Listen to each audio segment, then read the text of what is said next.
After almost 6 weeks of being deprived of the sport of kings, punters, bookies, jockeys and everyone connected with horse racing were back in business.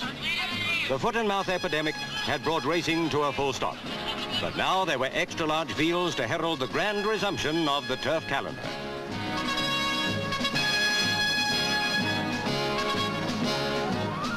The tote was kept busy by anxious punters who for weeks had been denied a flutter. But studying form was a tricky business. Jockeys and their mounts hadn't had an outing for quite a while. For many, it was back to finding form with a pip. But it didn't really matter. The sport was the thing as the runners and riders got back into the swing of national hunt racing.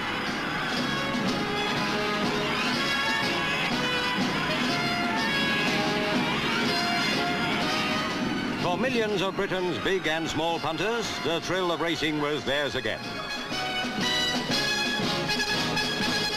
Persian War on the stand side in the lead. Sempervivum is there on the far side. And here comes Major Rose in between them. But it's Persian War, Sempervivum and Major Rose as they come to the last flight. And it's going to be a tremendous race with Sempervivum challenging strongly. Persian War over first, Sempervivum and Major Rose. Then comes Sir Topaz and Stubbs. On the run, it's Sempervivum though, from Persian War and Major Rose. But Major Rose is fighting the back. Here comes Persian War again on the stand side. Persian War, Major Rose. Persian War has the lead.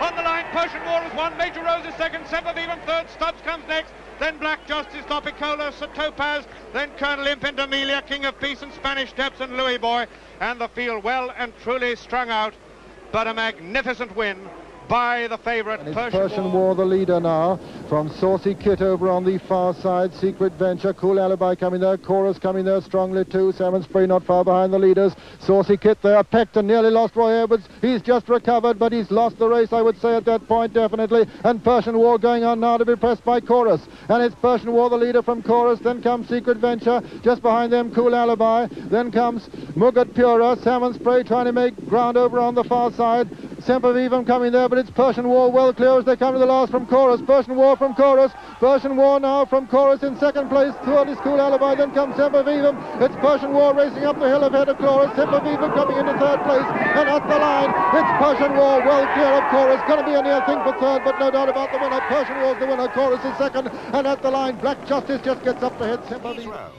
As every air traveller knows, there's something special about those airline girls.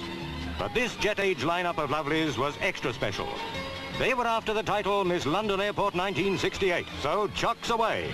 Let's get down to sizing up the resident airline talent. A Dutch treat, Miss KLM. Miss Qantas, the Australian Airlines entry. Miss BOAC, a homegrown hostess. The Belgian Airlines beauty, Miss Sabina. Judging time, and on the panel, gorgeous Miss Guyana sizing up Miss British United Airways.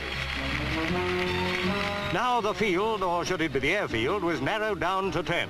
A lovely bunch of grounded angels. But the very special angel was 27-year-old Carol Marshall, Miss Transworld Airlines, and now Miss London Airport 1968. Carol comes from Datchet, Buckinghamshire.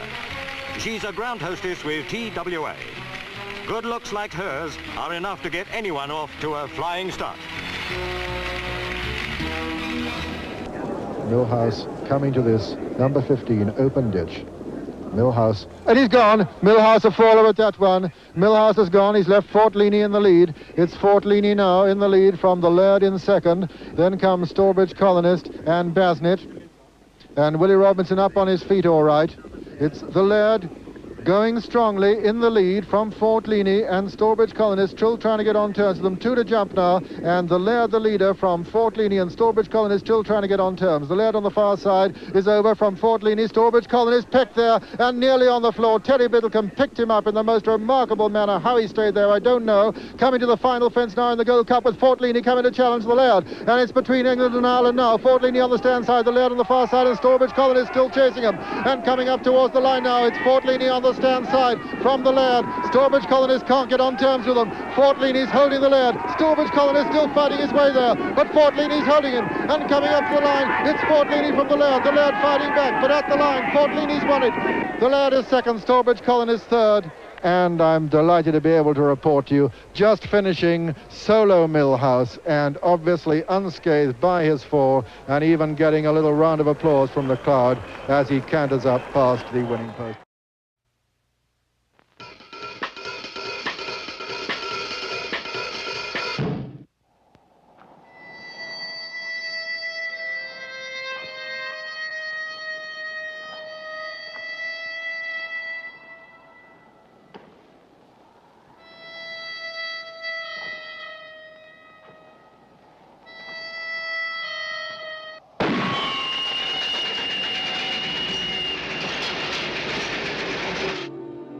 The railroad, the boom towns, a new life, and the promised land. Once upon a time.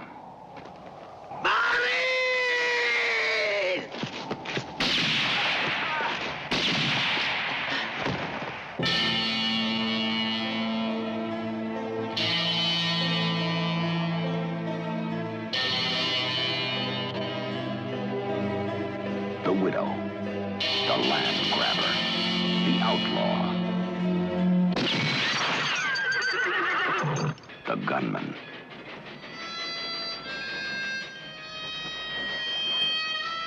the man in search of a name.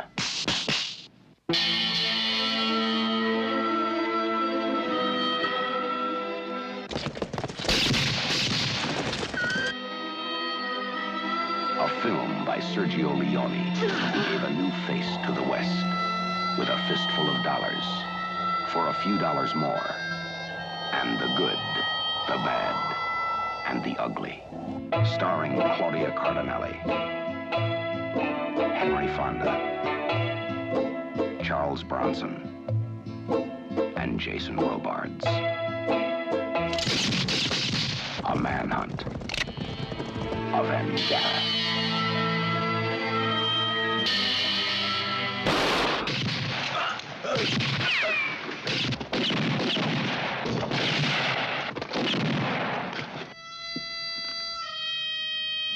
In a new land, in a new kind of Western.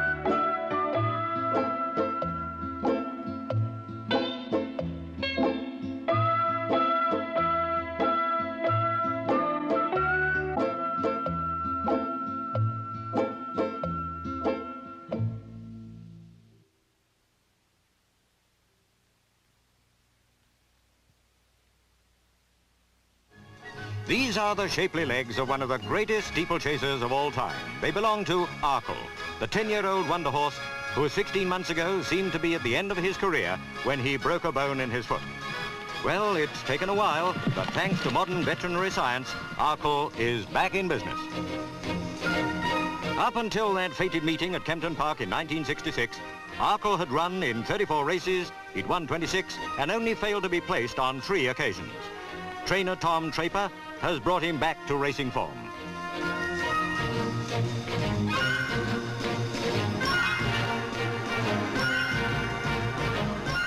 Arkle's jockey, Pap Tap, reckons the horse only falls short of being human.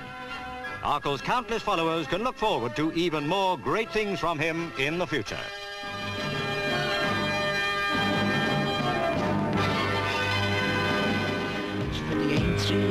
Thank you very much, thank you very, very, very much. Thank you very much for the A3 iron. Thank you very, very, very much. Thank you very much for the bird and bee. And there was plenty to be thankful for. Glorious sunshine, perfect going for the 45 peak of condition runners. 100,000 people at Aintree were ready to see one of the grandest of all Grand Nationals. Family circle, thank you very much, thank you very, very, very, very, very, very, very, very much. You don't know how much they all mean. They seem much better in my dreams. Thank you very much for the A3 iron. Thank you very much, thank you very, very, very much. Thank you very much for the A3 iron. Thank you very, very, very much. Thank you very much for love. Thank you very much, thank you very, very, very much. Thank you very much for love. Thank you very, very, very much.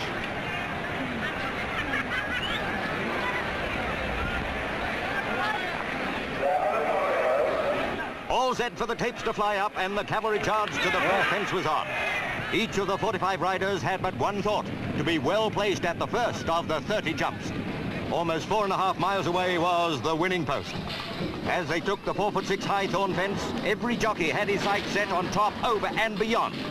Out in front, setting the pace, were 43, Valbus, and 17, the Fossa. The Fossa was fourth in the 1966 Grand National. Last year he was going well when he was brought down at that fateful 23rd jump. This year he was in fine form. Into the second jump. The order was unchanged. But as the crowd at Aintree knew so well, anything could happen. There was a lot of money riding on different class, Rutherford's, French Kilt, Master of Art, Regal John, and Red Alligator. All were showing well.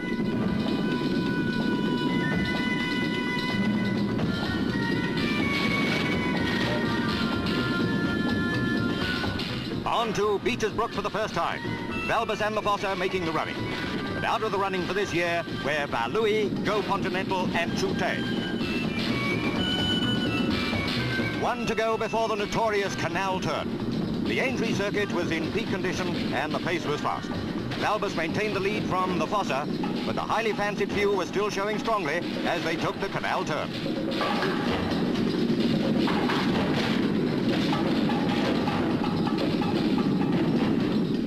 Valentine's Brook, a flash of brilliant racing colors.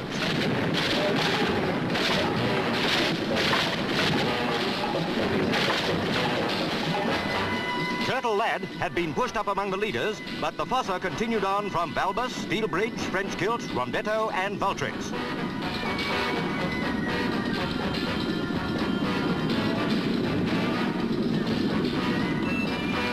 Pacing the Pathé camera car were a couple of road hogs heading home their own way.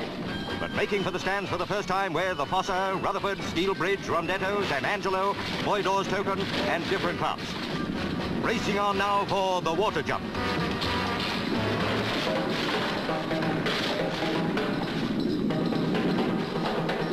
Into the second circuit. The Fossa still led, a very gallant effort. But by now, Red Alligator began to work his way up among the leaders. Different class was very strong. Gregory Peck's horse was a family favorite at 17-2. Very little change at the front, but now it was becoming a trial of strength and stamina.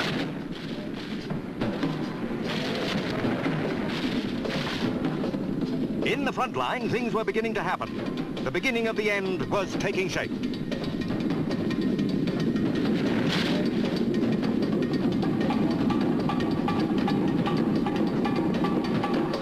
Running into Beecher's for the second time. The Fossa holding the lead. Different class, Moidor's Token, Rutherford's, and Red Alligator all handy.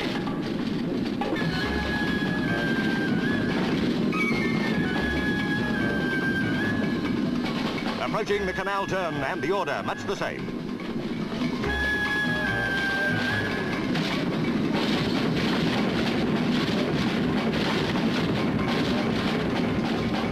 Racing towards Valentine's Brook, it was 17, the Fossa, 13, Moidor's Token, 2, different class, and now showing strongly, 22, Red Alligator, brilliantly ridden by Brian Fletcher. It was neck and neck.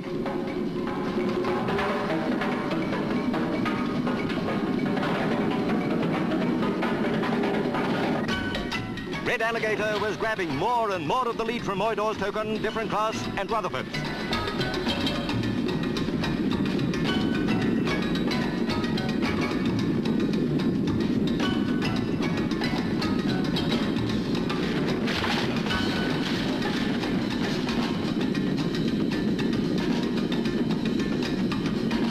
What a magnificent lead Red Alligator had set at the last jump. Now he was on his own. Behind him, different class and Moidor's Token were battling to keep up. But it was Red Alligator all the way. The 9-year-old was going like a 2-year-old. Brian Fletcher was having the ride of his life. Nothing could stop the great combination from being the first past the post.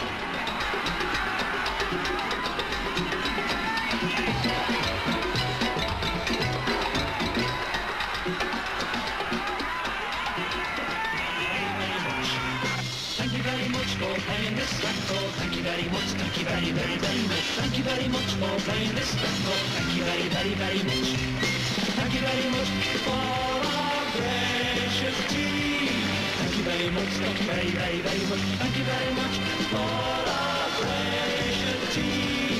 Thank you very, very,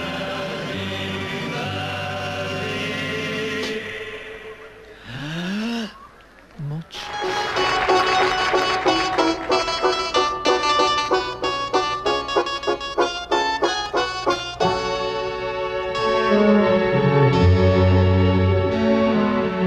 Once upon a time there was a tavern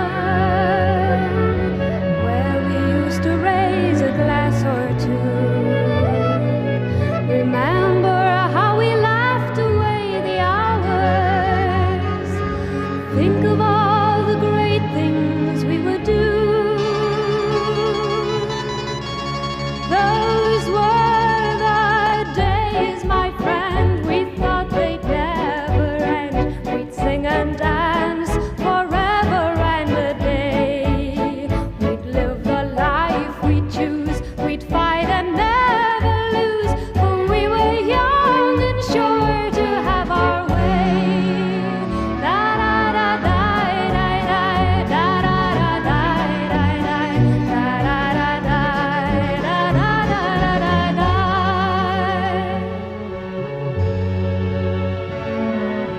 Just tonight I stood before the tavern. Nothing seemed the way it used to be. In the glass I saw strange reflections. Was that lonely woman really me? Those were the days, my friend, we thought they'd never end. We'd sing and dance forever and a day. We'd live the life we choose. We'd fight and never lose. Those were the days, oh yes, those were the days. Da da da da da da da da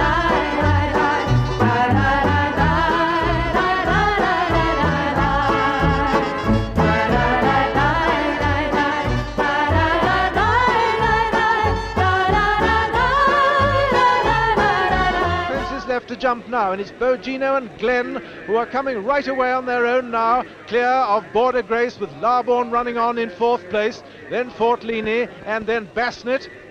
They've just got 3 fences left to jump now, and Bogino, who's on the inside there of Glenn, those are the 2, with Larborn running on again now to show third, just in front of Border Grace, coming to the third last now. And Bogino lands just ahead of Glenn. They've 2 fences left to jump now. Bogino on the inside, Glenn in the check colours on the outside, then Border Grace and Larborn, then Fortlini and Basnet, coming to the second last now. And Bogino lands first from Glenn in second place. Border Grace is third. Larborn up on this side is coming into the race again, and Fortlini is in fifth place. They're racing up to the last now, and it's Bogino with Larborn coming up to challenge again into the last, and Bogino is over from Larborn in second place. Just about 150 yards to go now, and Larborn on this side, and Fortlini running on tremendously strongly again. It's Fortlini coming up to challenge Larborn on this side, and as they come up to the line, it's Larborn on this side, Fortlini on the far side, and oh, it's a photo. It's a photo, but I think Larborn on this side just headed from Fortlini in second place, with Bogino third and Border Grace fourth. Who goes into an immediate lead. Sovereign, Ron Hutchinson and the Sheepskin Noseband, and being joined now by Lester Baker-Don, Lally Beeler from the Sariva stable, and it's Sovereign from Lally Beeler on the near side, nearest to us, that is, the yellow cap Lester. Then comes Sandy Barkley, inside on Kaguri, then Photo Flash and Lamom, and behind Lamom is Cursal, and it's still Lally Beeler on the near side, from Sovereign on the far side. These 2 almost inseparable. Kaguri is third, and just in behind Kaguri it's Photo Flash, and then comes Travelling Fair. Cursal's making a little bit of progress towards the outside, and then comes Aunt Audrey, and now as they begin to hit the rising ground, Lally Beeler weakens dramatically, and Kaguri comes to take her place, and it's Kaguri, young Sandy Barkley, centre there, the blue colours and the yellow crossbelts. Over on the far side, still the Sheepskin Noseband, Ron Hutchinson on Sovereign, Photo Flash towards the near side, and now Kaguri going away from them. 20-year-old Sandy Barkley on this all nervous, really beginning to hit the rising ground now, looking over his shoulders left and right for danger. Sandy, he doesn't see any as Kaguri keeps up a relentless gallop. She's racing up the hill towards the line now, with Photo Flash moving into second and Sovereign third, racing to the line now, and Sandy's got it sewn up on Kaguri, and Kaguri coming to the line, the winner of the 1,000 guineas from Photo Flash second, the 2,000 guineas, and the first to show is So Blessed. So Blessed from Ray Marley, Patingo towards the near side, then comes Lucky Finish and Connaught, and then on the far side of Connaught is Lorenzaccio, and So Blessed in the sheepskin noseband is making it from Ray Marley in second, Connaught is third, Patingo fourth, spot the blue colours with the white hoop, and then comes Lucky Finish. On the left of Lucky Finish there on the inside is Dalry, and then Jimmy Reppin and So Blessed taking him along. So Blessed in the sheepskin noseband from Dalry over on the far side, the light colours and the red cap, and then comes the black colours and the red cap of Connaught, and then Patingo towards the near side, and So Blessed really taking him along now. He's striding along like a real sprinter. So Blessed from Patingo, Cheb's Lad showing there on the right, the yellow colours with the black hoops, then Connaught on the inside. Behind Connaught is Lucky Finish, and then comes Jimmy Reppin, and Saraiva really got it to do now. And as they hit the rising ground, so with an electrifying burst, Saraiva coming there. Saraiva on the far side. So Blessed, the sheepskin noseband, the white face of Patingo showing there. And now it's a duel as So Blessed weakens between Saraiva and Patingo. And as Saraiva hits the rising ground, he's lengthening his stride like a great horse. He's pounding up the hill now. And Saraiva going away from Patingo in second, Jimmy Reppin third. And that's the order of the race to the line. Saraiva the winner, Patingo is second, and Jimmy Reppin third.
A brilliant assortment of Derby Day bonnets added even more sparkle to the Epsom scene on a glorious day, which was to provide one of the most exciting races of all time.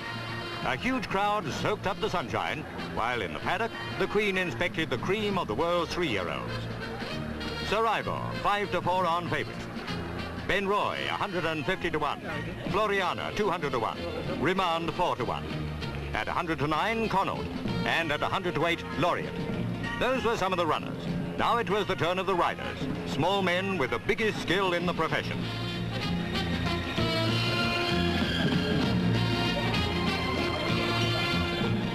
Headed for Torpid, the 25-1 shot, Jockey Starkey. Willie Carson in Lord Derby's colours. Joe Mercer riding Remand. In black with a scarlet cap, the owner colours of Connaught, Andy Barclay. Bill Rickaby paired with Floriana. Society's jockey, W. Williamson. Paul Cook teamed with first-rate Pirate, a 200-to-1 outsider. And, of course, Lester Piggott and Sir Ivor, the greatest team ever to race in a derby. Between them, their reputations had made them odds-on favourites, the biggest certainty for years. So the scene was set for the 189th Derby Stakes.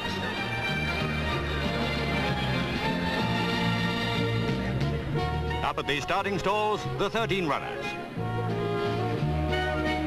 Frankie Durr on Royal Rocket. And keeping, oh so calm, Lester Piggott. Mr. Marsh, the starter, was anxious to get them away. It was approaching 3:35.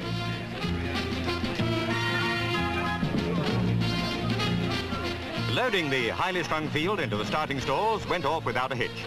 Only seconds now separated the runners and riders from the off.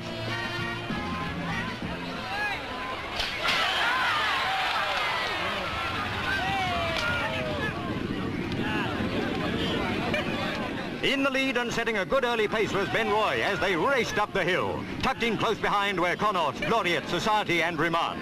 Coasting in 8th place was Sir Ivor. At the back of the field was first-rate Pirate.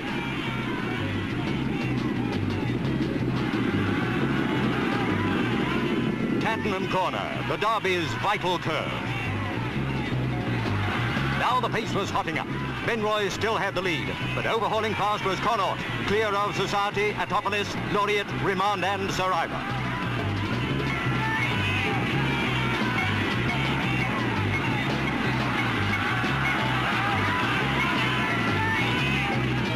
At the 5 furlong mark, it was Connaught from Society, Atopolis, Laureate, Remand and Sir Ivor.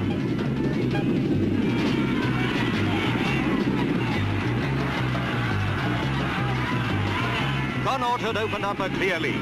Laureate and Atopolis couldn't stay with it. Remand and Society fought gamely, but couldn't catch him. There was only one horse that could do it as they entered the final furlong, Sir Ivor. Watch Lester Piggott urge him into a fantastic burst of speed, which shot him to the front. Sir Ivor streaked ahead to pass the post a length and a half clear of Connaught. If ever a horse and jockey deserved to be in the winner's enclosure, they were certainly Sir Ivor and Lester Piggott. Together, they had provided one of the greatest, most thrilling races that has ever been seen. May 29th, 1968 will long be remembered as one of Britain's greatest days of sport. A day for winning cups.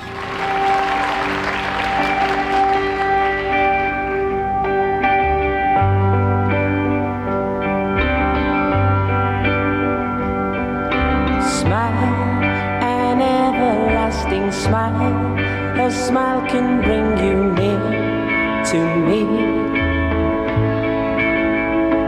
Don't ever let me find you gone, 'cause that would bring a tear to me. This world has lost its glory. Let's start a brand new story now, my love. There'll be no other time, and I can show you how, my love. Talk in everlasting words and dedicate them all to me, and I will give you all my life. I'm here if you should call to me. You think that I don't even mean a single word I say. It's only words, and words are all I have to take your heart away.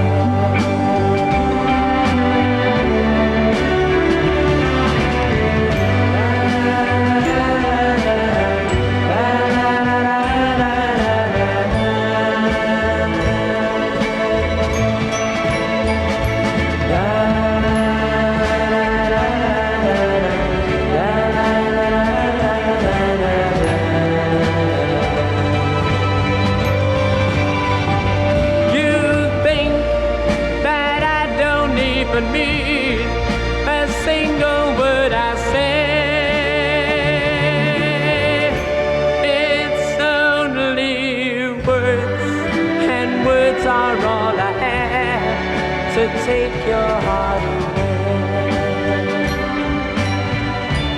It's only words, and words are all I have to take your heart away.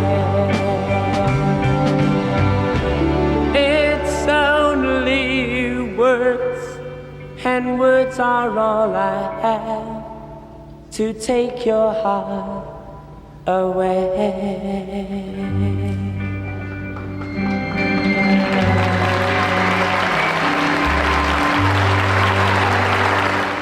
It's only a short drive to another established favourite.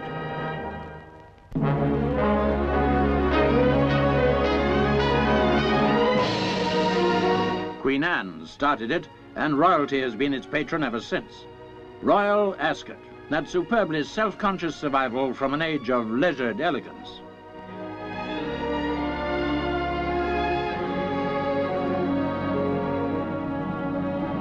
It seems like heresy, but they've decided to allow lounge suits. Thank heavens there are still men of quality left, otherwise he'll grow up thinking toppers are just something on the telly.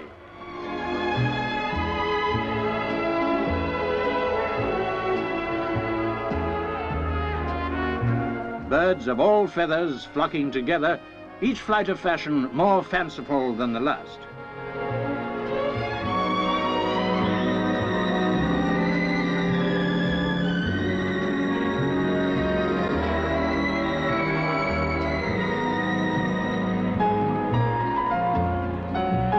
But you'll never make a real impact on 2 legs or 4 without hours and hours of dedicated preparation.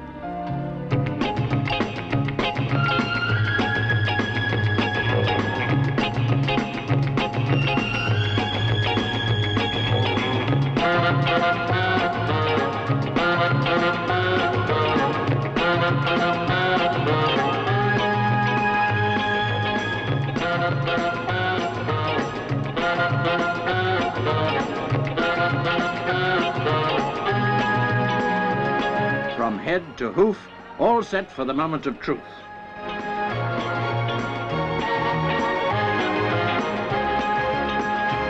Ten runners in the Queen Anne Stakes over the 1 mile course. If you want to get ahead, get a hat, but don't let the hat get you. For those who could concentrate on the racing, it was a great start to Sandy Barclay's bid to score the most Ascot wins. First in the Queen Anne Stakes on Virginia Gentleman, with Frankincense second and Starry Halo third. Sweet smell of success, and even sweeter, an outfit simply blossoming in real flowers. Sandy Barclay is just off to freshen up for his next race, but at least he didn't have to worry about greenfly.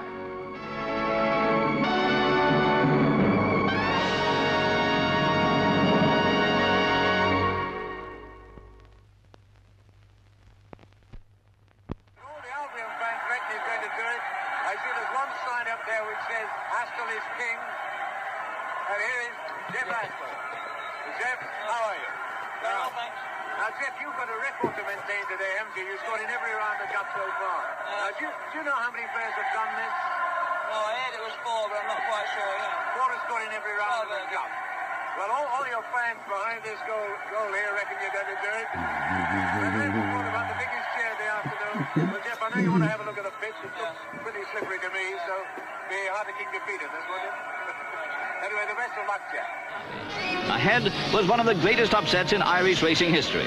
English Derby winner Sir Ivor was odds-on favourite. Unbeatable, they said.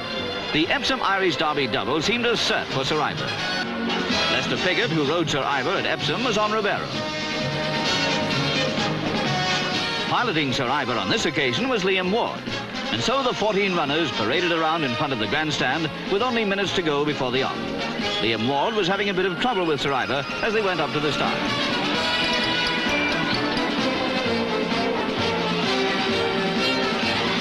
The field were all in position. The gates opened and they were off. 1.5 miles of classic racing ahead as they battle for favourable positions on the rails of the right-handed circuit. At this stage, Sir Ivor was a back marker. Ribeiro had been pushed up among the leaders by Lester Piggott, but for horses in this class, early positions count for very little. Excitement mounted as the field entered the final straight. Sir Ivor had made much ground and was lying third, 2 furlongs out. Piggott had taken Ribeiro to the front as the threat from Liam Ward became stronger. Val Dost was improving, but as they neared the winning post, the expected burst of speed from Sir Ivor didn't happen. Ribeiro was holding him easily. Lester Piggott was riding Ribeiro to victory. Sir Ivor was 2 lengths away in second place. Third was Val Dost. Incredibly, unbelievably, the unbeatable Sir Ivor had been beaten. Lester Piggott had pulled off the Derby double. Delighted though he was, even he thought that Sir Ivor would snatch a last-second victory. But there he was in the winning enclosure.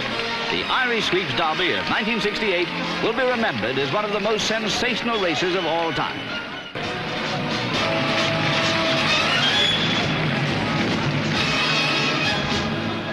Now, this is Astle. Astle! Jeff Astle has achieved the record. He scored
most adventurous of owners is undismayed.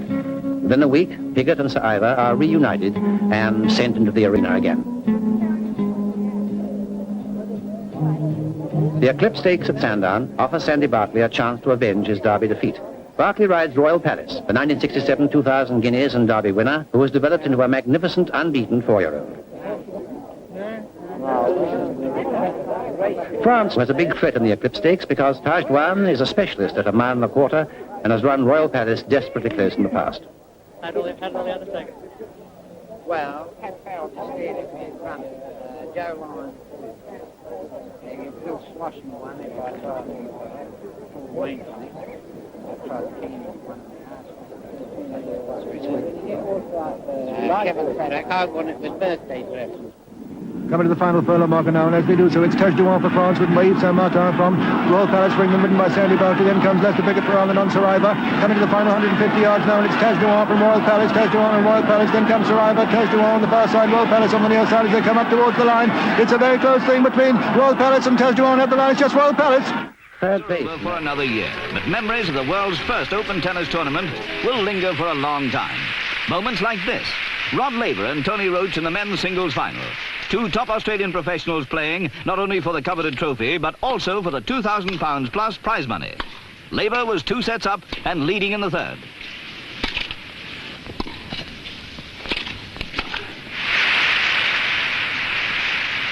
Laver serving for the match. It was all over. Rod Laver had beaten Tony Roach 6-3, 6-4, 6-2. A convincing, superb victory by one of the all-time greats of tennis. Princess Marina presented Rod Laver with the cup, which has the greatest prestige value of them all.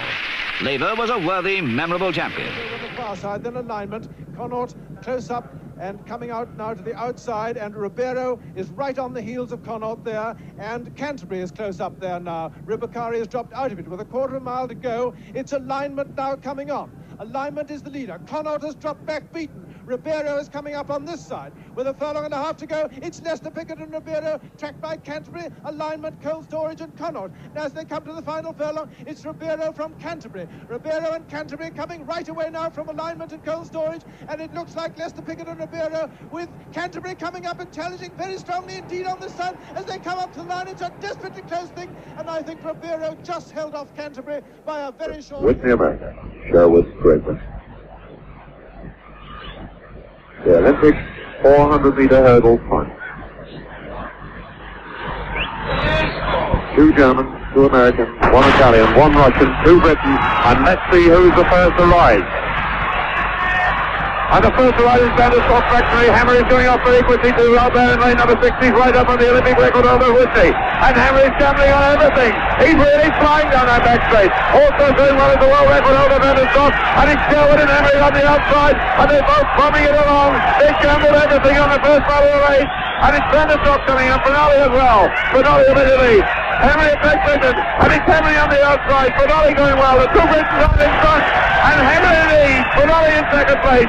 Henry, Finale, and coming as well as Vanderstock. And Whitney never shows it. It's Henry Great Britain. It's Henry Great Britain. Henry with 1 barrier to go. And David Henry is going to take the gold. David Henry wins for Britain. In second. 17 of the greatest names of the turf in the Prix de l'Arc de Triomphe, the richest race in Europe. They include our 2,000 Guineas and Derby winner, Sir Ivor, and many winners of other classic events. But none of them can touch the British-bred Vaguely Noble. Bill Williamson and Vaguely Noble leading Lester Pickett on Sir Ivor, heading for a fantastic win and earning his American owners £80,000.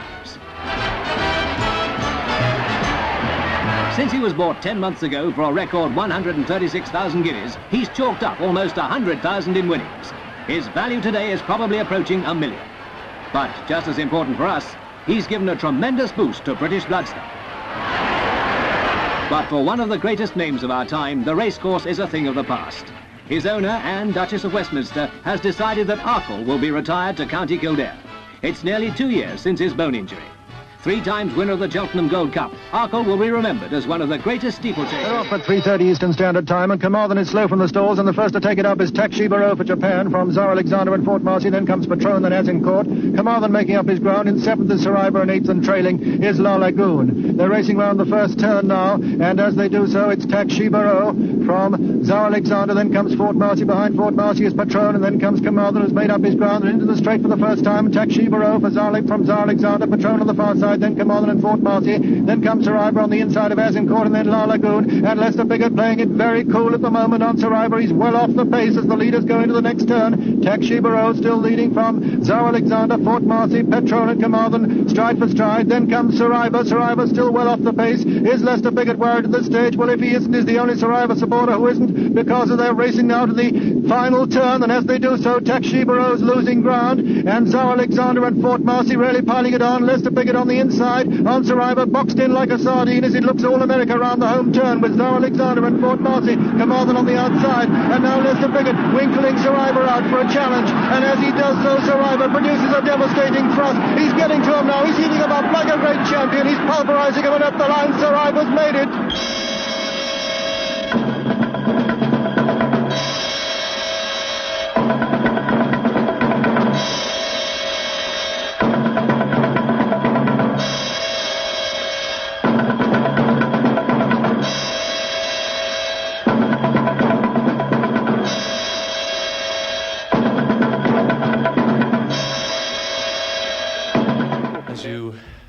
Tonight is our last concert together, and I'm afraid this next song is our last song together.